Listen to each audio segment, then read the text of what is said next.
Selamat pagi Bapak dan Ibu, para devosan kerahiman ilahi.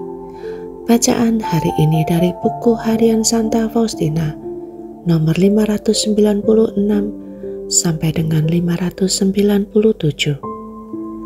Pernah seorang imam minta kepadaku agar aku mendoakan dia. Aku berjanji mendoakannya dan minta izin untuk melakukan suatu mati raga.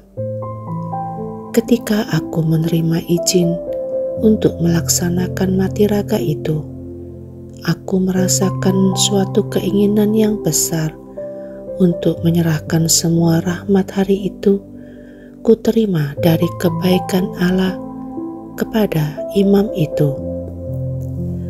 Dan aku minta kepada Tuhan Yesus agar berkenan memberikan kepadaku semua penderitaan dan himpitan, baik lahiriah maupun batinia, agar pada hari itu imam itu tidak harus menderita. Allah menjawab sebagian dari permintaanku, dan seketika itu juga segala macam kesulitan dan penderitaan muncul dari mana-mana. Sedemikian banyak, sehingga salah seorang suster berkata dengan lantang bahwa Tuhan Yesus pasti turun tangan dalam hal ini, sebab setiap orang mencobai Suster Faustina. Tuduhan yang dilontarkan terhadap aku itu sungguh tidak beralasan, sehingga apa yang diajukan sejumlah suster ditentang oleh suster yang lain. Padahal aku mempersembahkan semua ini dalam keheningan demi imam itu. Tetapi itu belum semua. Aku mulai merasakan penderitaan batin. Mula-mula aku dicekam oleh tekanan batin dan keengganan terhadap para suster. Kemudian suatu ketidakpastian mulai mengganggu aku. Pada waktu berdoa, aku tidak dapat berkonsentrasi dan macam-macam hal berkecamuk dalam pikiranku. Ketika lelah, aku masuk ke kapel. Suatu rasa sakit yang aneh mencekam jiwaku dan aku mulai menangis lirih.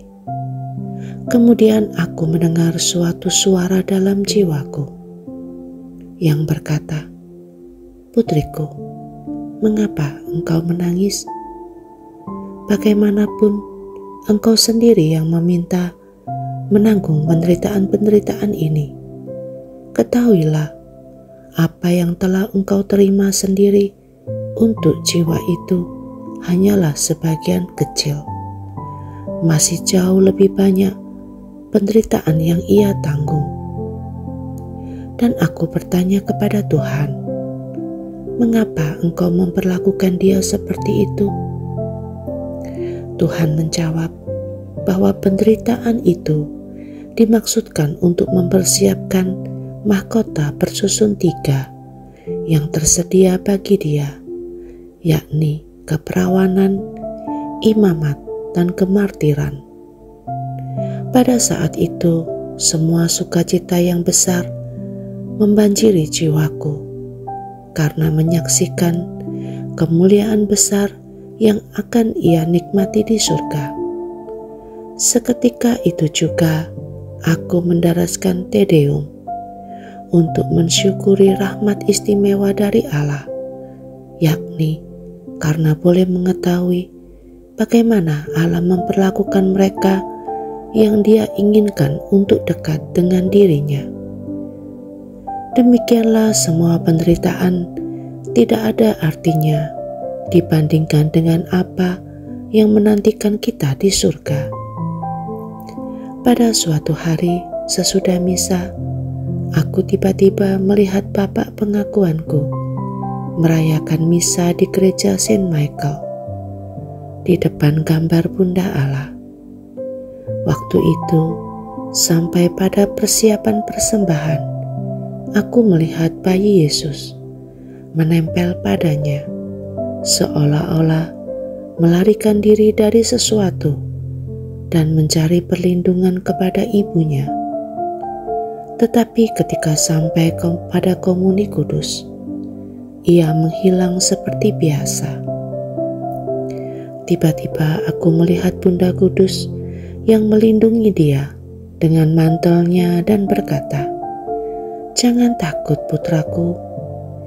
Ia masih mengatakan sesuatu yang lain yang tidak dapat ku dengar.